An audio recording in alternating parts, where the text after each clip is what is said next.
I'm Dr. Rebecca Barker. I'm a consultant anaesthetist at Sherwood Forest Hospitals, and I'm the clinical lead for Personalised Care at Nottingham and Nottinghamshire ICB. Personalised care is at the heart of everything we do, and it's not rocket science, and I'm sure most of us do it on our day-to-day practice. The key points are, firstly, creating the environment where patients can ask questions, the "it's okay to ask" movement. Secondly, using shared decision making, explaining the benefits, risks, alternatives, and what happens when you do nothing in an individualised way tailored to the patient in front of you. And finally, recognising that the patients are active participants, that we are there to support them to achieve their goals, but there are things that patients can do for themselves. For me, I would advocate for shared decision making. It just feels like the right thing to do. I started a high-risk clinic, seeing the patients coming up for major surgery at Sherwood Forest.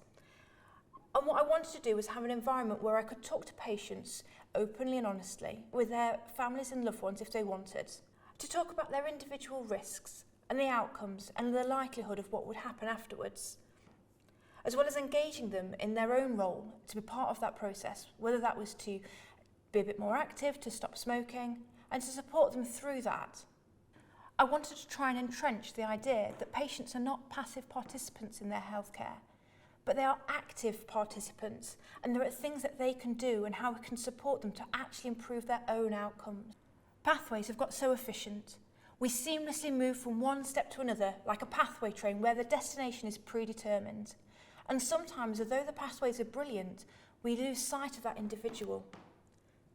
For example, I had a frail elderly patient who went to see their doctor because they felt tired and they were struggling. They were found to be anemic and then investigated for that anemia and found to have a bowel cancer.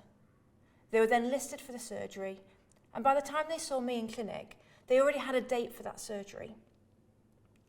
When we sat down and we talked about it, the problem that she really had was that she'd got a daughter who she'd been the main carer for all of her life, and what she really wanted is some support with making Meals on Wheels and so on, but also to help planning what was going to happen. What she really needed was just some of that support planning for the long term of what would happen when she wasn't there anymore, and to spend the maximum amount of time with her daughter moving forwards. I always start by asking people, what do you want to achieve? What's your biggest problem and what goal do you want to achieve? Very quickly I find that the questions aren't always what you'd expect. Sometimes there's some very simple medical thing, like they're worried about a catheter, or that it's a more logistical thing, whereby patients are worried about what's going to happen if they can't look after their partner or loved one with dementia, for example. What I found was that if I didn't ask patients about these questions first, I might want to talk about resuscitation, about nursing homes, about long-term care plans, but they weren't in the headspace to have that conversation until I talked about the little things or the things that were worrying them. By addressing those first, they then had the headspace to have those more difficult conversations. There are sensitive conversations and difficult conversations to have, which take time and empathy to discuss. I think often we shy away from these because we think patients might not want to talk about them, or we find it hard to have the conversations ourselves, or we're worried as clinicians that we've got a busy clinic and how will we find the time to have those conversations. What we found by speaking to patient groups like My Life Choices is that actually the message is people do welcome those conversations. They do want to talk about these things. It's often how we approach it that matters, with empathy and without judgment. This could be poor outcomes due to frailty, morbidity, death, obesity, stopping smoking, and so on. There's also the fact that patients often see things as black and white. They're either going to survive and be the same as they are, or they'll die. And that's in their head where they're at. They forget the grey in the middle. And that's the important bit for us to discuss, whereby you might survive whatever treatment we're offering, but with a worse quality of life, and whether that is how you feel about that as an individual. Personalised care is about having those open and honest conversations about the potential options, about the benefits, the risks, alternatives, and how they fit into that person's desires and fundamental attitudes to life. I often use the phrase, "I wish I had a magic wand," because often there are lots of difficult options and there isn't an easy way to navigate. But what is important is having those conversations to support patients to come to the decision that's right for them. Within the anaesthetic clinics, I've had some people who want surgery, who accept the risks because of the impact of the primary diagnosis on their quality of life. But they've gone into that surgery and that treatment knowing those risks, having discussed it with loved ones. And sometimes when they don't survive, that's okay. But they know they've had that opportunity to say goodbye, to have the conversations and to do it in the way that they want to. Personalised care is also about self-supported self-management, about engaging and activating people within their own healthcare. And because there's often things that they need to address, that we need to address as individuals. And it's how we have those conversations, using people with lived experience to try and shape the conversation so that they are supportive and empathetic.